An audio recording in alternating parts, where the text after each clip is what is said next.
Hi everyone, welcome to another Props Are Awesome video. Myself and Marshmallow are going to talk today about bolsters. Bolsters are, this one I'm regretting getting in black because you can see every bit of dust and cat hair and dog fur that is on it. But yeah, bolsters are fantastic. They are used for more than just restorative yoga. They can be used for a lot of other support, but they're often used in a more gentle or restorative class. So one of the things I am going to show you today is a way that you can do Shavasana if you want to do it like right after your practice, but you don't like laying on the floor. Or if laying on the floor isn't comfortable, or if you are pregnant and you don't want to lay on your back because you're too far along in your pregnancy, there are ways that you can kind of recline, put yourself in a reclined position, and with the help of a bolster. So a bolster really is just a pillow. That's really what it boils down to. They come in different thicknesses. These bolsters are, this one tends to be a little bit thicker. I've seen other ones this size that are a little bit softer, but they come in all shapes and sizes. Some are, pranayama bolsters, so they're a little bit narrower and maybe longer, or they're circular shape. So there's a whole bunch of different kinds. They range in price as well, so you can get them for fairly cheap, maybe between $25 and $35, and then they could be super expensive.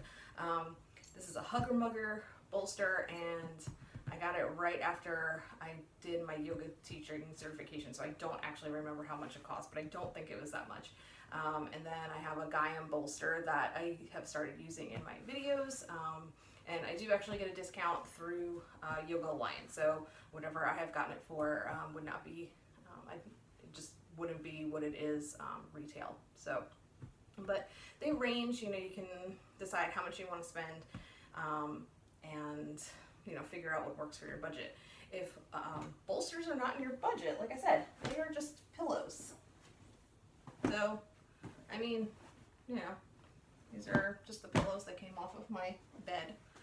You can use these, you can stack them together. If you have firm pillows, depending on what you're using your bolster for, maybe you want something that's a little bit firmer. But yeah, just pillows. Other things you can use are blankets.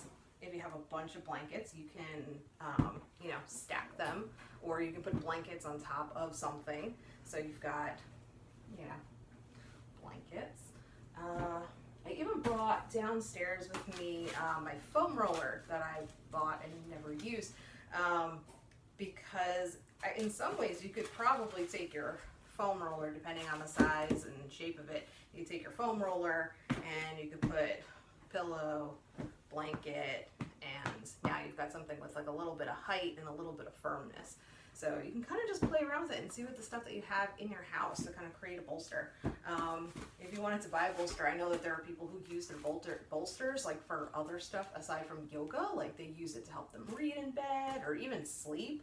If you find them comfortable for sleeping, you can put a pillowcase on them to kind of keep them from getting dirty, or cat fur on them. But yeah. So there's a lot of things you can do, much like with any props. You can just look around your house and see the stuff you have, and just like, what's the objective of this prop? What is it helping me with? And then just look around the house and be like, oh hey, like that would work. There's no rules. But say you have a bolster and you want to do something a little bit more inclined. Take, if you have yoga blocks, which I do recommend purchasing if you are looking to have a home practice, or using your Label Buy Nothing group or a buy sell trade site. I definitely recommend trying to get some yoga blocks. These are cork blocks and you don't have to get those. Even just like the foam blocks, they're pretty affordable. So I do, if you are looking to get props, I would say blocks are the ones to get. So if you're looking to make an incline, I like to take, there's a couple of different ways you can do this depending on how high you want your incline to be. But I take one block and put it on its shortest setting. And then I take the other block and put it behind it at its medium setting. And then you can take your bolster or even your pillows, and now you've got yourself a little ramp. So what this does is it kind of lifts your body up, and then what you do is bring your back towards the bolster. So now it's like right up against your hips, and your legs can be in whatever position feels comfortable, and then you just lower down. You can kind of adjust yourself if this doesn't feel very comfortable for me. So I might adjust the incline. You can use pillows, you know, underneath your hip. You can lift your head by putting a pillow down. So this is super helpful if you are if you don't like being on your back, or if you can't be on your back. There really isn't too much too many supine or on your back postures that can't also be done reclined. So if, say, you are in a yoga class, or you're taking a yoga class that isn't specifically a prenatal class, and they start doing things on your back, you can set up like this, and this will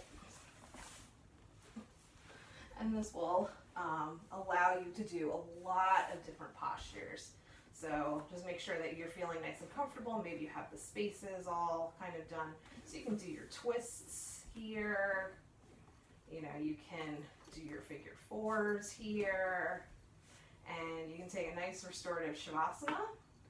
I like this restorative posture because it opens up the chest, and the gravity just kind of pushes down on the shoulders, opening up the chest, which feels really good if you spend a lot of time like hunched over looking at your phone, hunched over taking care of your kids, hunched over a keyboard. So it's a really good way to just kind of open up.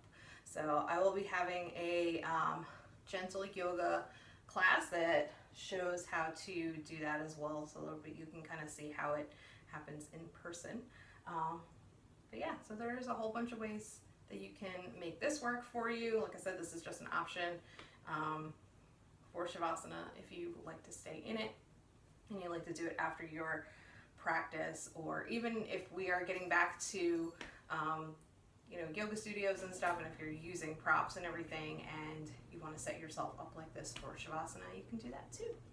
So yeah, those are bolsters. I'm sure I'll be showing you other ways that you can use your bolsters. I think they're fantastic, and I hope you find them fantastic too.